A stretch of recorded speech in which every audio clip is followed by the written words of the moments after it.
This episode was recorded in Nashville, Tennessee, days prior to the recent major ice storm.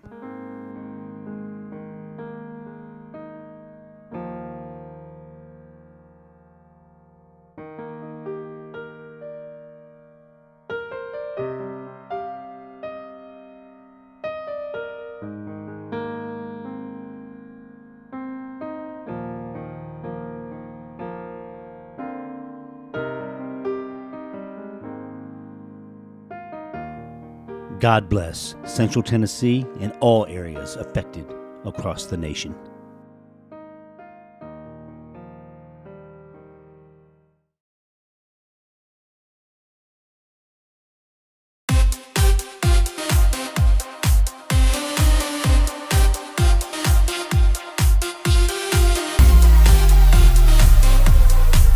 What's happening, everybody? Welcome to iShowcase Music Podcast. We are in the Music City, Nashville, Tennessee. This is not a fake scenery behind me. This is downtown Nashville. We can look out and see Broadway and all the wonderful musicians and singers and all the new friends I've made here in Nashville. It's amazing. So I wanted to talk to you all today about AI and how it's just changing the music industry. And even for us professionals, you know, it is a helpful tool. It is crazy, but it can also make you feel a little inferior, a little. It's humbling because these AI voices are really, really good. They are really good, and I'm over here sitting there like, oh my gosh, I just got this track, and I didn't even spend hours and hours and hours, which is part of the fun and all of the fun in the studio, making that happen with a real singer. I'm on the fence about a couple things, but using it as a tool is pretty darn amazing. And I'm going to show you and talk to you about how to do so. What I've been doing personally is writing my music, writing my lyrics, and using Suno especially. I've been using Suno AI to demo my songs, just to give me some ideas. I go back in there, change the props. So the song is mine. I have a pro account, which is really cool about Suno. If you get a free account and you think you're writing these masterpieces, they own all the copyrights. They own all the publishing. If you have a pro account, which I think cost me $100 for the year, a pro account, then you own all the publishing. You own all the copyright, even to the fake voices, the fake solos, the fake arrangements, and you can release it on DistroKid, you can release it on TuneCore. I think there's prompts on there saying that, you used AI or whatever, but I haven't done that. I haven't published one song in AI, and I don't know if I'm going to ever. But like, not using AI on any level, whether it's ChatGPT, whether it's Gemini, Suno, or some of the other brands, is similar to saying you weren't going to use the internet in 1997. It's here. It's here to stay. It's progressing. It's getting stronger. It's getting smarter. And the best advice I can give is just to adapt. Make it happen one way or another. So what I've learned by uploading, I'll upload like my piano track, and then I'll upload all my lyrics, and then I'll say exactly with precision exactly what I want the horns to do, bass to do, drums to do, all the tracks. And then what's really cool about Pro is they'll let you export the stems. So I can export the stems to any song I just demoed, keep what I want, get rid of what I want. What I've found is when you export the stems, be very, very careful, because they can export in WAV, but they aren't accurate. There's some chop off, there's some glitches, so what I do is export it out, put it into Logic, and then I'll drop a new piano bass, drop a new bass place, drums if I need to, and it sounds fuller, and it sounds great when you master it with Ozone. I guess we're up to Ozone 11 now with Native Instruments.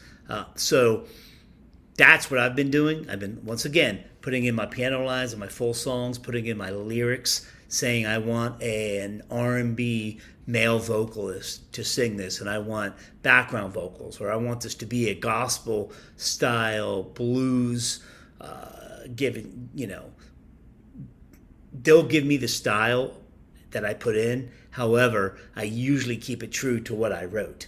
So I've done this on a couple of occasions. Once again, have not officially published anything, because what I'm going to do on my album is go back, redo the vocals, redo, like I said, the bass, the keyboards, the organ sounds, the strings, whatever I need to do. A couple snippets here and there of some really cool guitar sounds. I think out of everything on Suno, I'm thinking the vocals are pretty intense. They're pretty good. I've been impressed, and I've been like, well, wait a second, that sounds like somebody, but who does it sound like? So you can't exactly pinpoint it, but I do know that they use some of the same voices on some of the same songs. I think right now we're at like 2 or 3 hit songs, AI songs on the charts, which the charts are being, open-armed with it all.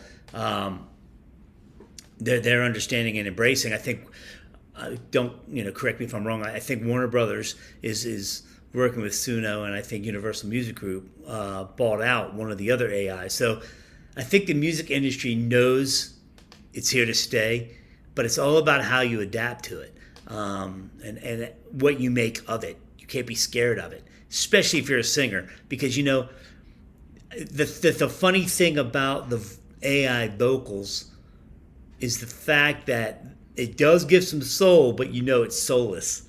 I'll say that again. It gives some soul when it's singing, but there are imperfections, and it's really tough. You have to have a trained ear to know if it's not human or not, and sometimes that even a trained ear gets fooled. So let's go through the process again.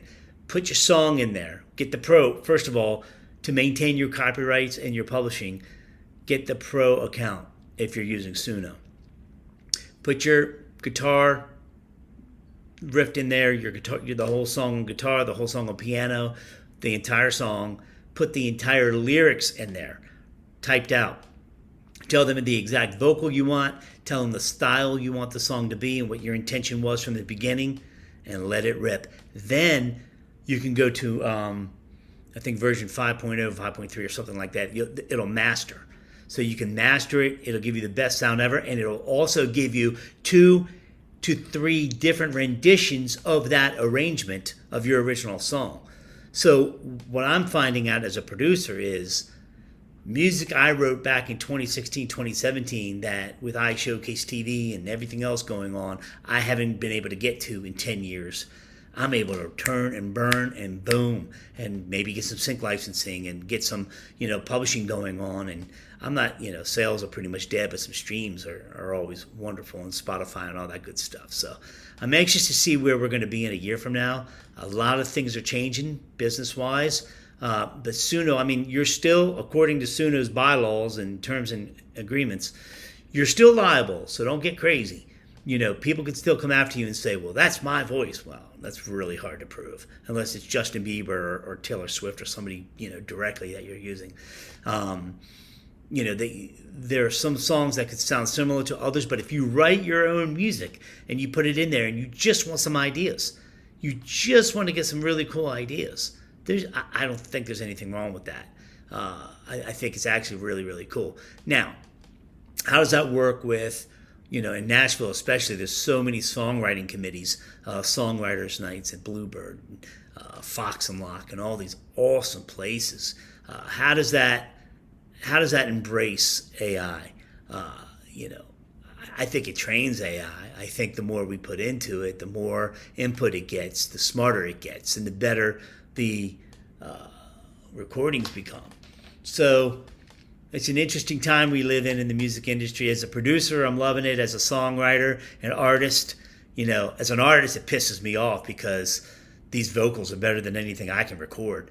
But I'm going to still try because I still have this soul, and try to pull off a couple really cool things. But as far as background vocals and stuff, if I don't have I think it's 2:30 in the morning, I'm going to call up a background vocalist to come record. That's a little creepy, right? So to get AI background vocals and to just blend them in to where you can never tell. You can never tell. I don't know how much you all have played around with it, but I'm telling you, you're in store. If you start messing around with it, it can get kind of addictive. On the video side of things, I've been using Sora just to be funny with DJ Crazy Scott, which is my DJ name. And I get more likes and more views than I've ever gotten in my life, just from being stupid and being funny and using my imagination. Well, I'm not putting my face on that and giving them permission to... Shut up. Don't nobody know you. Who cares if your face is on there or not? I mean, I understand privacy. Respect. I understand that. But I don't care. Use my face. If it's going to make people laugh and make them feel good about themselves, go for it.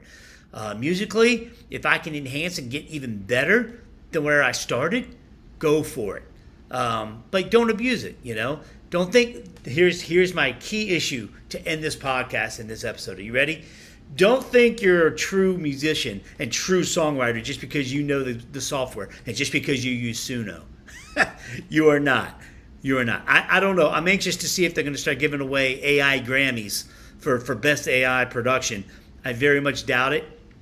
But please don't go there. Don't think you're all that and that you're a producer or a real songwriter. We've put years and decades in our life's work into writing songs, writing lyrics, writing arrangements, producing those arrangements, mixing those arrangements. So there is still a much better quality coming out of the studios. That's not going to change. Okay, let me give you an example. When I was DJing, well, I've been DJing for 30 plus years, and the iPod, iPod, the iPod came out. And everybody was like, oh, DJs are done. They're done forever. It's over. And I said to myself, wow, damn, I might be retiring early because they might have a point. Nope. The iPod only allowed people to play their playlists, but on a live event, there are so many people that made the mistake of becoming what I call iPod DJs. So they would go there plugging their iPod, and it was the most horrible party ever because you lost the human factor, the humanization of it. You lost the character, the personality, the being the glue to bring it all together, and boom, boom, boom. There's so much psychology behind that, right? So my point is this: as you can see, the sun's going down. That's wild. Wow, we're getting a sunset in Nashville while I'm talking. That's amazing. There's so much psychology with this, as far as the iPod did not wreck DJs. It only made us stronger. It made our lives easier. Serato and being able to do those playlists and iTunes and being able to be a lot more assertive. I mean, I started off on cassettes actually and beat mixing on 12-inch and vinyl and all that great stuff. AI with these vocals and these arrangements and these musicians and it's pretty cool. It's really cool, but it's not going to end, and I don't think it's going to ruin the true musician, the true recording artist, the true vocalist. I think the big TV shows did more harm to the music industry than AI will ever do, as far as oversaturating the industry. You can get oversaturated. There's too much music. I think there's like 1 million songs that go out per day. What do you make? 0.002% of a penny per stream. You get 1 billion streams. I think Snoop Dogg, and don't quote me on the stats, but like Snoop got 1 billion streams and made $45,000, and he was like, "What's going on?" 2 weeks later, he ended up buying Death Row Records back and getting his life back with that. Quote me on, or do some research on that before you quote me on that. But I mean, I know the story is similar. You can get so many streams and not make a lot of money. We're not in this for the money. I mean, it's great. A hit song's a hit song. I think ASCAP, BMI, CSAC, great organizations. I still get confused as to how they calculate the royalties. I get confused. I always have.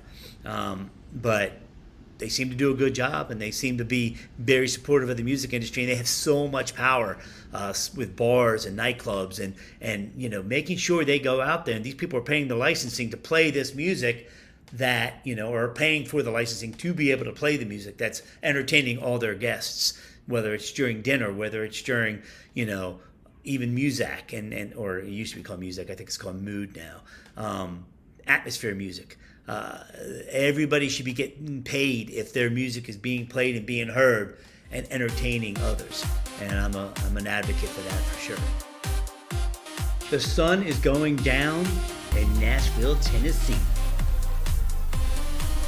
This is starting to become my second home, and I like it. Scott Messina checking in with each and every one of you. Not many big interviews, ready to go and produce this week.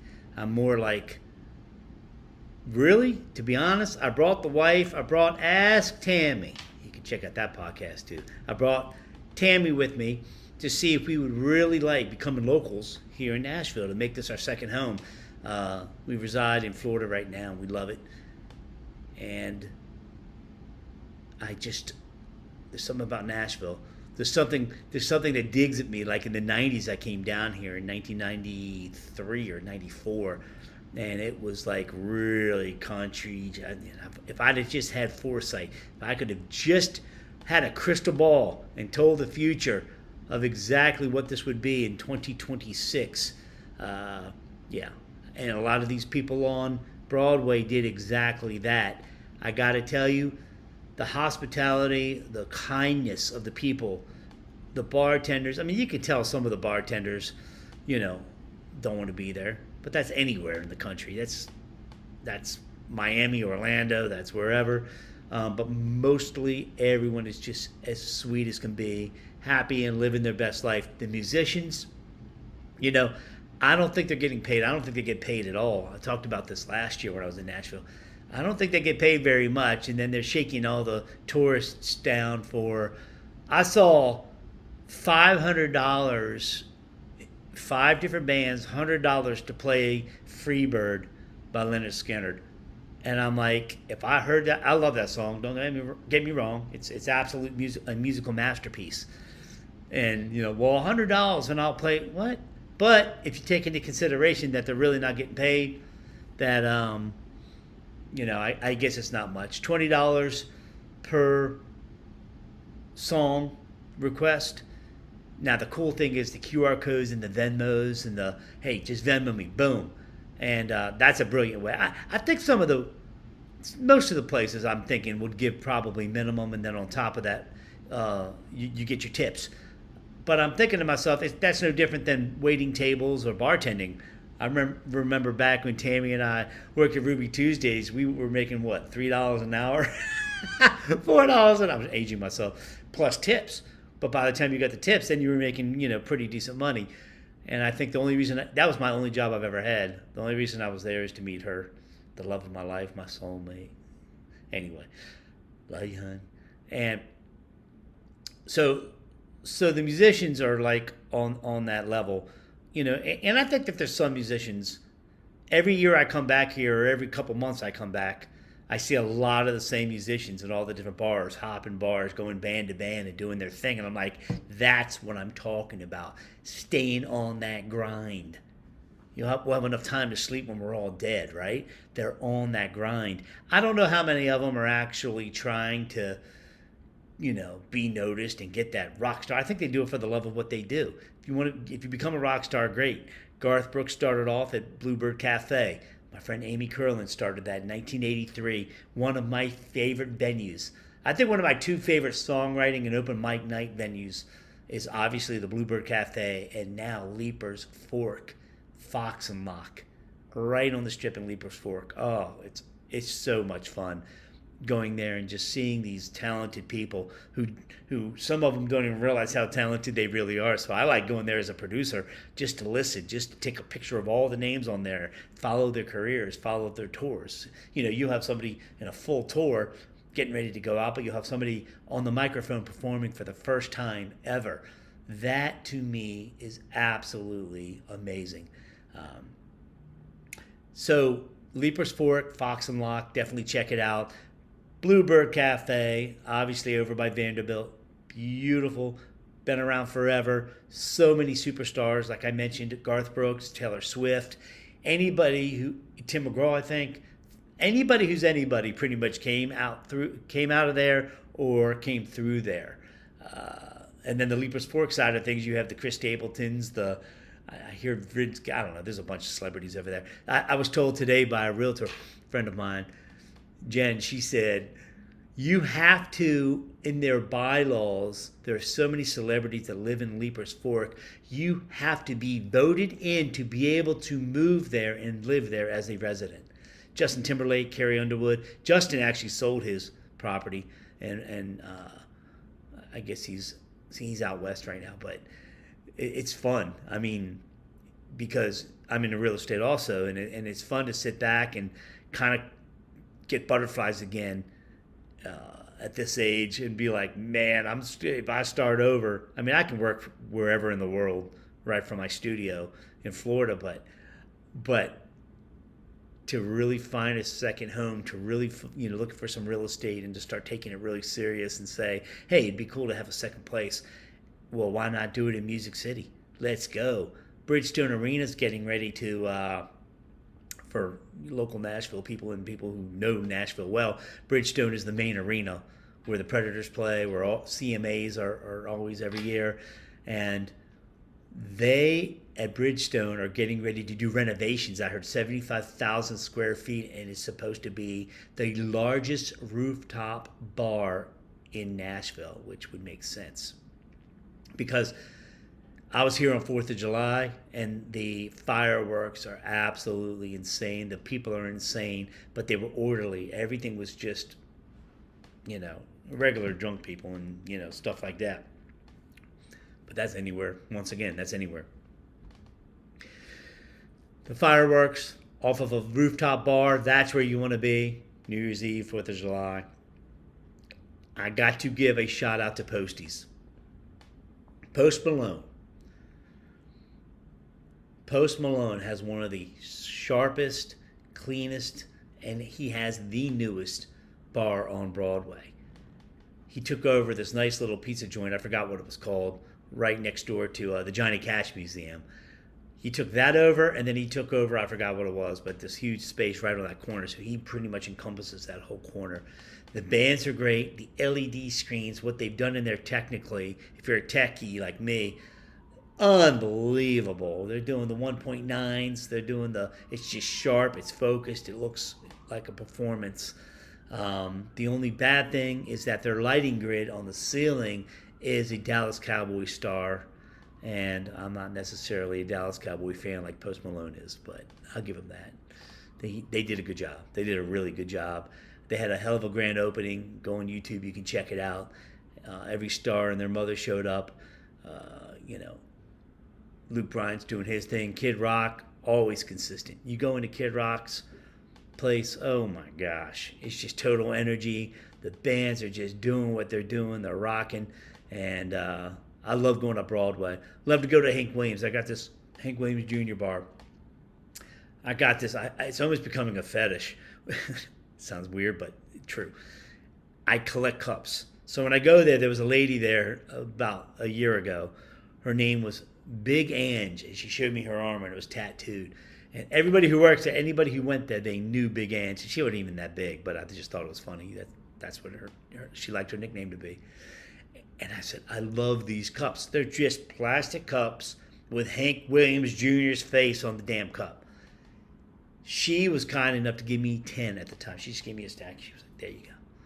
Every time I come back to Nashville, everybody laughs at me. I go into Hank Williams. Ask the bartender, this is what Big Ange used to do. Can you do it for me? I got some more Hank Williams cups. Because when I take them back to Florida, you hear all that? I don't know if you can hear that in the background. There's something going on. When you go back to Florida, you take them back there, and people drink out of them and throw them away. It pisses me off. So I got to keep replenishing them. Anyway, so the Hank Williams bar, some of the best bands there. But I got to say, this trip, and every trip I evaluate Broadway and what's going on, Tootsie's stole the show. All three levels. Tootsie's, when you walk in, they're playing the old country, the old traditional. Man, gives you goosebumps. You walk up there, the bartender, right when you walk in, giving you a menu. What can I get you? Who does that? They're on top of their game. Then you walk up the stairs, and you have a second bar with a band. The band was killing it. I think that's where we hung out most of all. Was on the second level of Tootsie's. And a guy named Steve Miller, I learned, guy named Steve Miller saved Tootsie's. I think they were getting ready to go under, and he either bought the whole building or just bought the business. I'm like, you can't let legendary. There's too much money in Nashville to let legendary places like Tootsie's go under. You're crazy. That is legendary.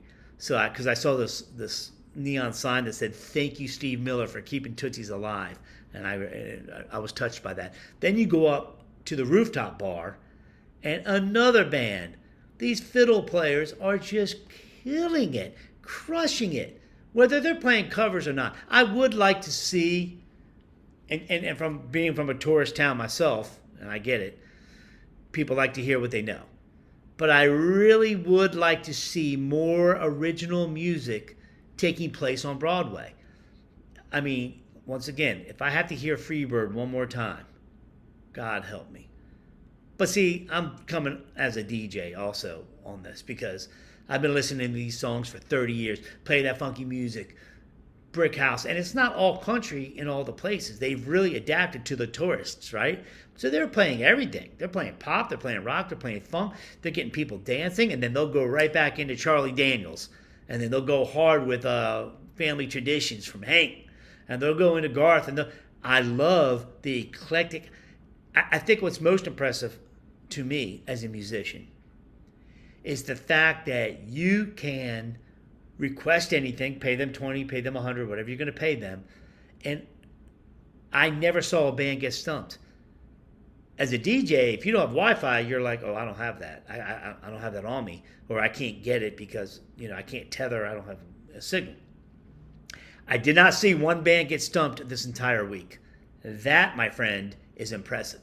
And I think what they do, if they and there were about 3 bands that went for it that didn't know the songs. They were like, I think one of the songs were Footloose, Kenny Rogers' Footloose from the movie. Footloose, Footloose. And I remember the singer saying, I've only sang this in my car once. And all of a sudden I see everybody has on their mic stands their iPhones or an iPad. I saw it mostly iPhones. And I see everybody, whether it's the chord progressions, obviously it's the lyrics, obviously it's and then they start to go for it, and it's flawless. So what does that accredit? That accredits pure musicianship. These are pros. Some of these guys just get off the road with whether it's Travis Tritt, Luke Bryan, whoever, and then, oh man, we don't have a gig for the next 6 weeks. We might as well go kick Broadway. Play for beers and $50. Let's go. Because you know what it does? It keeps your chops up. These are the people that love their instruments. These are the people that aren't about it and aren't in it for just the money. They're going to make their money because they're doing what they love. So for you young musicians out there and young producers, do what you love and you will become successful. The second you're doing it and putting yourself in a compromised position because, oh my God, I got to have a hit song or else I'm not going to survive. No, go wait tables then. Go wait tables and let the music flow and let the timing of that music flow. Let your art flow. Show the love. Never give up. Never give up. No, no, no. That video is so funny. That me, my God. Never give up. No, no, no. Seriously, don't give up. Keep rocking. Keep writing. Keep singing. Keep loving. Scott Messina signing out. iShowcase Music, live from Nashville, Tennessee. We're doing what we do. The sun is now officially down behind me, and I hope you enjoyed yourself. Tune back in for the next episode.